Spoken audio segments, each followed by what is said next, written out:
Everywhere in the world, the question inevitably comes up, do you play basketball?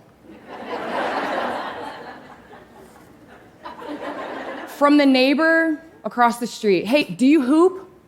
To the 5'7" guy at TSA pre-check that swore that he could beat me one-on-one. I despise fitting into the lane or the mold that this question insinuates. But I reluctantly say yes. I am a two-time NCAA champion. Thank you. A two-time gold medalist and a two-time WNBA champion. But inside, I scream, I am so much more.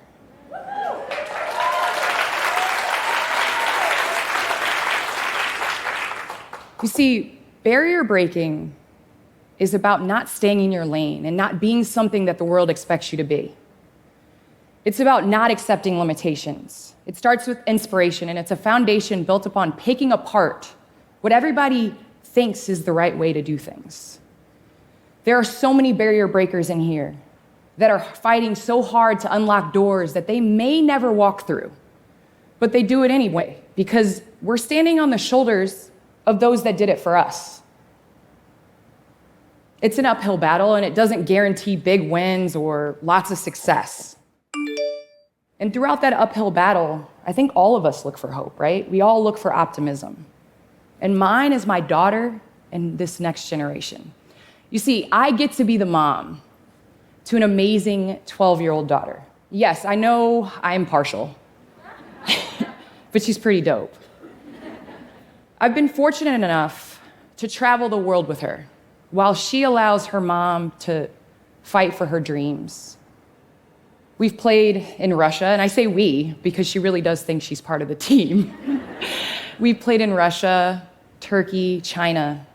And throughout that journey, I thought I would be the one teaching her, challenging her, being the example for her. But I've realized it's a two-way street. You see, at 3 years old, I decided to enroll her in school in Russia.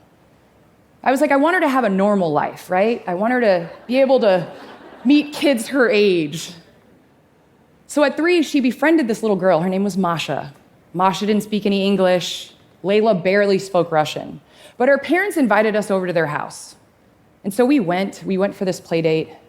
So we knock on the door, and Masha's parents open the door so graciously and welcome us into their home. And we step forward, and I realize there's no floor. It's a modest home. It's one room with a couch on the side that pulls out into the bed that they sleep on. There's a wood fire oven in the middle that heats the room and that they cook with. And at 3 years old, I was concerned. So I go to grab Layla, but I was too late. She looked in the corner and she said, "A dollhouse." And Masha and Layla ran to the corner to play with the dollhouse. I'm so proud that that's my kid. And I can't say that I had much to do with that. She has a way of uniting people, of finding commonality, of rolling with the punches, of making the best of situations. I've always wanted to uplift her because the messaging that I received from home was never shrink yourself to fit into this world, that you're enough, that everyone is enough, that you need to be individually you all the time. I was fortunate to grow up in an environment with my parents and my 2 brothers who empowered me every single day. They told me I can do anything I set my mind to, so much so that my nickname was Can Do. And it was later extended by my brothers to Can Do Anything and Get Away with It. I was the baby of the family. Yes, I was the baby, and I didn't lack confidence. If I wasn't kicking the ball out of the recess school parking lot in a dress to my mom's despise, or high in the trees, I love to compete at everything, not just in sports either. This one time, my teacher in elementary school, he said, I want to know who can learn the helping verb song the fastest. Is, are, do, does, did, was, were, been, has, had, shall, am, will, must, can, be, should, would, want, could, being, made, did, was. I love to compete. I was that kid.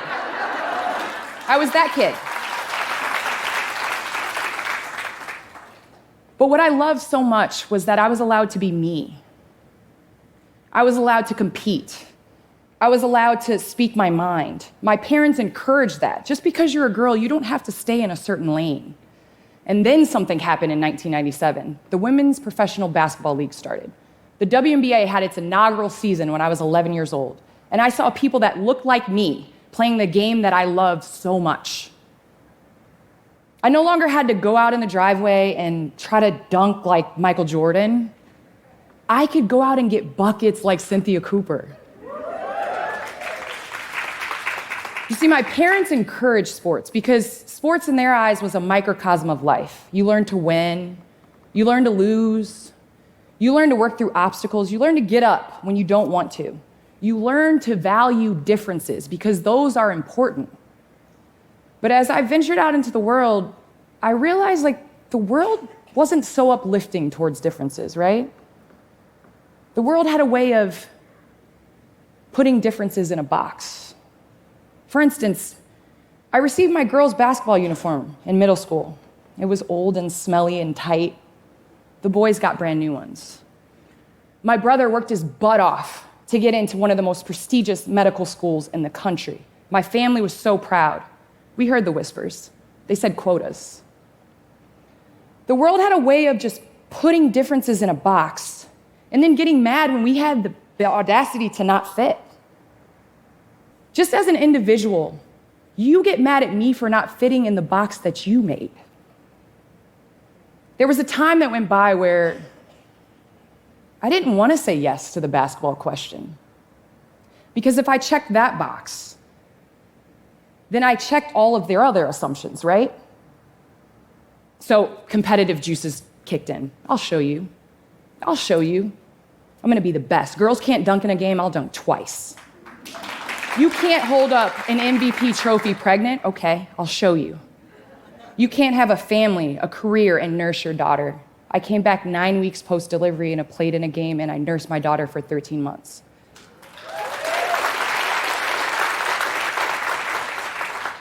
You can't be on the cover of a video game. You can't do a TED Talk as an athlete.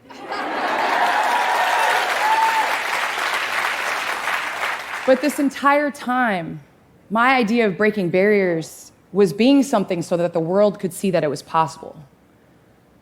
But breaking down barriers isn't always records.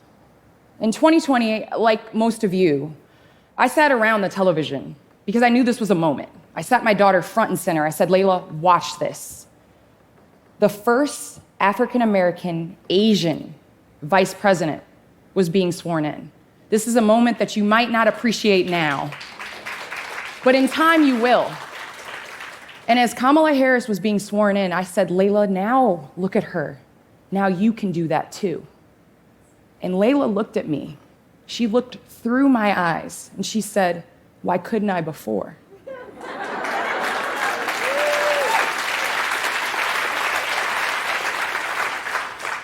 Suddenly I felt this big because I had become what I despised the most in this world.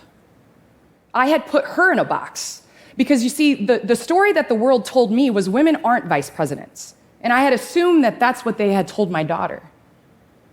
I'm telling you, Generation Z, my daughter's generation, they're changing the world. They're changing the world through conversation, through unity, and through living as though boxes and barriers don't exist. It's no longer enough to just put your head down, get the job, accomplish the feat. We have to unite to come together to figure out why barriers are there in the first place. And Generation Z is doing that. They're listening. They're seeing both sides. And they're uniting for causes that don't directly impact them. We have entire sports leagues that are standing up for what they believe in. It's no longer just one athlete. We have men that are fighting for women to receive equal pay. We have white allies that are protesting racial inequalities. We are talking about mental health. And you know what's so special? My daughter the other week, a couple weeks ago, came up and handed me a list of stores that we're not allowed to shop at anymore. I'm like, Layla, like another lesson, like already? She's like, Mom, we're not allowed to shop at these stores because they're not body positive and body conscious towards all shapes and sizes. And you know what? I'm listening. I'll be honest, and I'm learning, and you should too. Because my optimism lies in the next, that they will take our obstacles, our struggles, our insecurities, our challenges, and not see them as obstacles, but as opportunities. Or they may not even acknowledge them at all. I'm proud because Generation Z are proud, bold, and they're themselves. Because those that were told that they can't their entire life are having kids that are making us believe that we can. So go ahead, ask me if I play basketball. And I'll proudly say yes, because I realize I was the one putting basketball in a box all along. Thank you so much for this opportunity. Thank you. Thank you.